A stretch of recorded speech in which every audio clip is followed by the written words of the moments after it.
alam niyo na kung anong gagawin natin. Pero bago yan, kape ka muna, baka di ka pa nagkakape. So ayan, kakape tayo habang ginagawa natin ang paglilinis ng ating rep tab.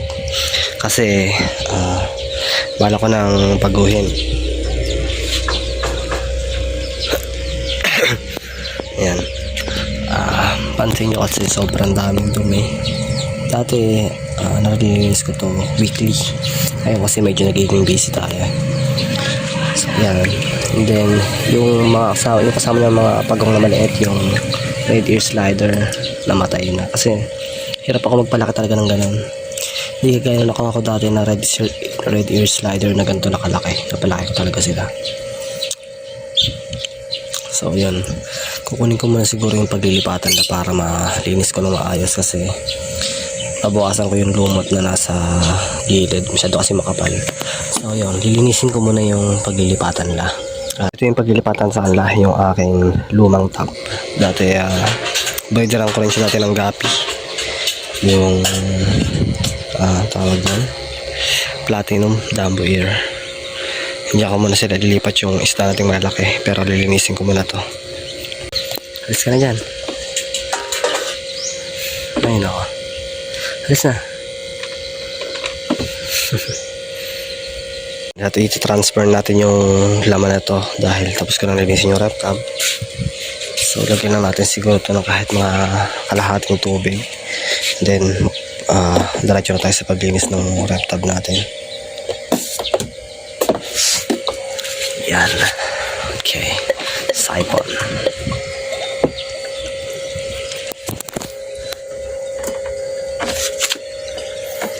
Yung Oscar ko nga pala, nakita niyo ba? Hindi siya yung Oscar na nandun sa shorts sa YouTube ko na nalaglag. Iba pa yun. Umpisa ko na rin itong linisin yung ang sa substrate natin. Halo na to ng crush corals at saka pebbles na maliliit. Ayan. Kasama to nung tank na to, yung binigay sa atin. Ito yung nakalagay dyan. Sa flower horn daw niya gamit yung tank na to. Linisin ko na rin kasi hindi ko pa nga pala ito nililinis. Sasabay ko na habang wala din puno yung tab. Hugasan lang natin ang hugasan pa hanggang matanggal yung mga dumi.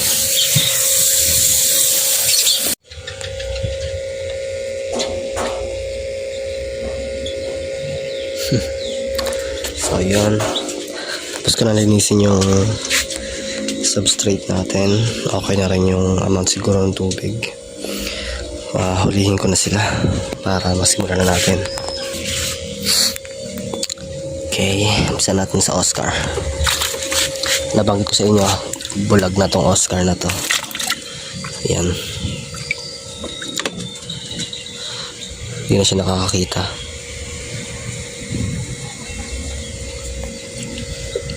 Pero yan, kailangan natin siyang tulungan makasurvive. Next is the koi. Kaso tatago sila. Anong turtle? Ito nga pala si Maui, isang Malaysian box.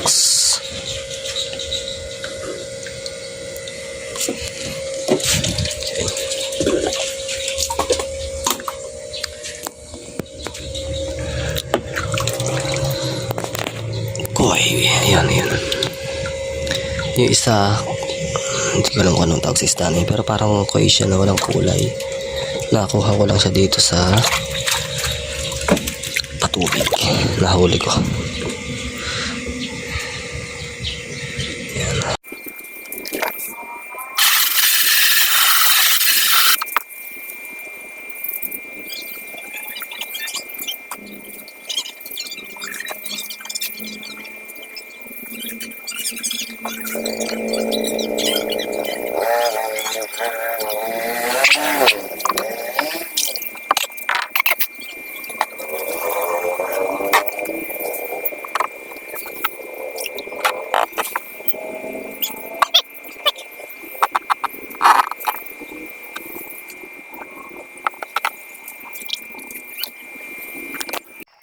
As after 1 hour ng paglilinis, no, yun lang yung nalinis natin. Hindi natin tinanggal lahat ng lumot para nandiyan pa rin yung mga beneficial bacteria. Tsaka for biological and natural filtration. Yeah. Inabot tayo ng 1 oras mahigit kakalinis. Ito yung isda. Itong isda nga pa ng isda na to. Hindi ko siya nahuli kanina, pero nakita ko lang siya tumatalon-talon dito sa lapat. Tinalon niya yan. Buti nakita ko. So yan, lalagyan natin yung substrate, tapos refill natin ng tubig, tapos lipatan natin sila.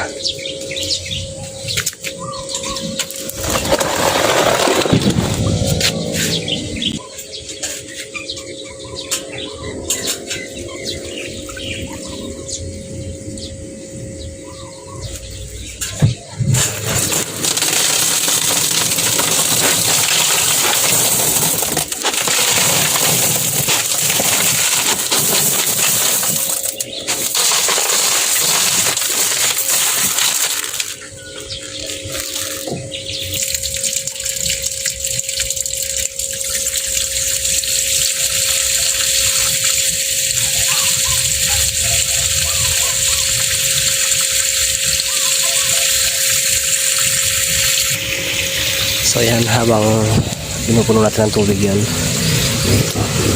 ito kasi nahuli ko lang to, parang hindi ko sure kung karpa nga ba yan, no? Pero alam ko kasi ang koi ay parang lahi ng karpa na ayan, may kulay. Ito nyo, same na same sila ng hitsura. Yan.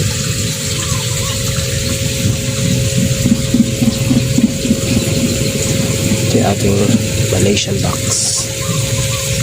Linisin ko na rin siguro yan. So yun, napuno na natin ng tubig, pero hindi ko masyadong pinuno. Ayan, nagtala ako ng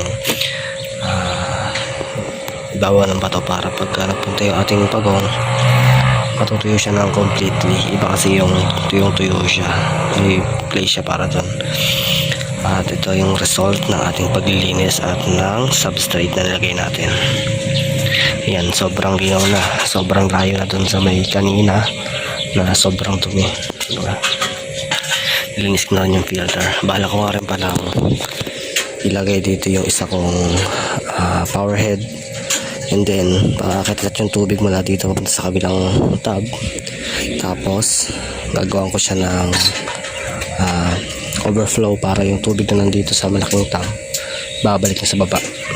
So yun, napakalinaw na ng ating ref tub. Lipatan natin sila. Unahin na natin yung ating turtle, si Maui. Nangyari siya sa may rock.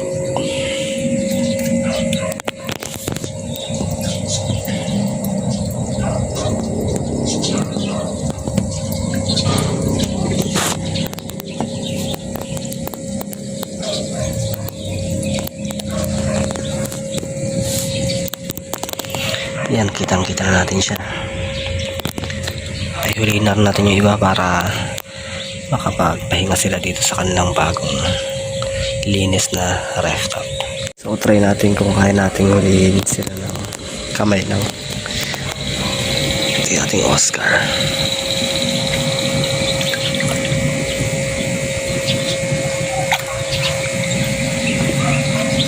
Maliit lang din ito nung kinuha namin. Ilap siya. Yun, yung ating Oscar. So ito na yung ating Oscar. Release na lang siya dito sa kanyang bagong linis na ref tub. Yeah, go.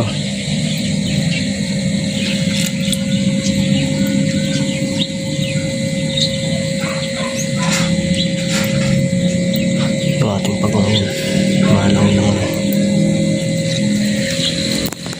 Natin itong maliit. Ito napakaliksi.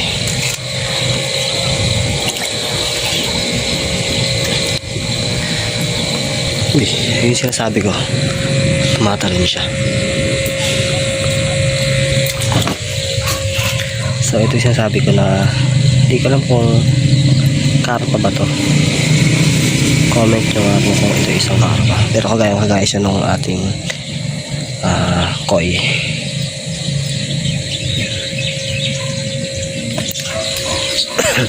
Actually meron pa tayo ritong dalawa na parang ganun din na isda. Nahuli ko lang dito sa patubig.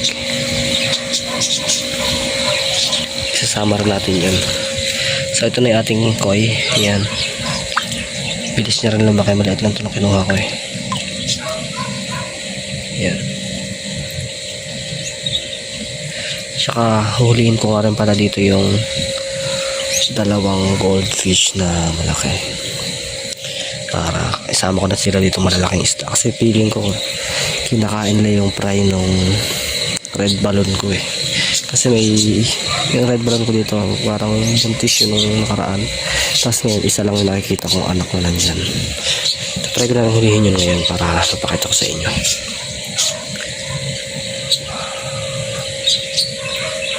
So ito na yung dalawang goldfish na sinasabi ko. Ayan, ang laki na nung tinaba nila. Ganyan ng katawan. Galing kasi dun sa bahay. Goldfish to nung pamangkin ko.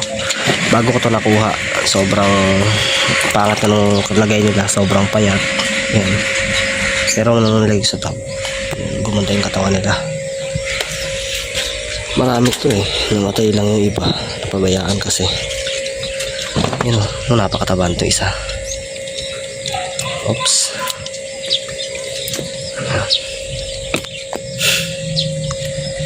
So ayan na sila. Sama-sama na yung malalaking isda dyan. Halos kasi nakanandula yung koi. Yung kukuha pa tayo ng koi sa may pet shop na malapit dito. So yan, update ko lang din kayo sa sunod mangyayari dito. Kasi yun, ililipat natin sila yung maliit na isda dito. Nga pala no, hindi tap water yung gamit ko dito ng tubig. Kasi kung pansin nyo, rectang gripo, and then may isda ka agad, no? So siguro ibig sabihin tataka bakit rektahan. Delikado sa isda yung chlorine. So hindi po tap water yung gamit ko. Ito sa inyo, yan gripo siya pero nakagamit kasi kami ng Jetmatic. Dati siya sa poso nakakonekta. So sabihin yung tubig is galing sa bukal sa ilalim ng lupa. Ayan, hindi kasi kami gumagamit ng nawasa dito. Kaya safe siya sa isda kahit rektahan lang. No, depende lang to sa temperature ng tubig. Kung same lang naman at kung hindi naman same, yun, kailangan natin mag-acclimate. Pero dito kasi same siya. Hindi ko na sa inyo napakita yung tinas ko kanina yung temperature ng tubig. Halos same lang naman, hindi naman nagkakalayo ng masyado. So yun lang.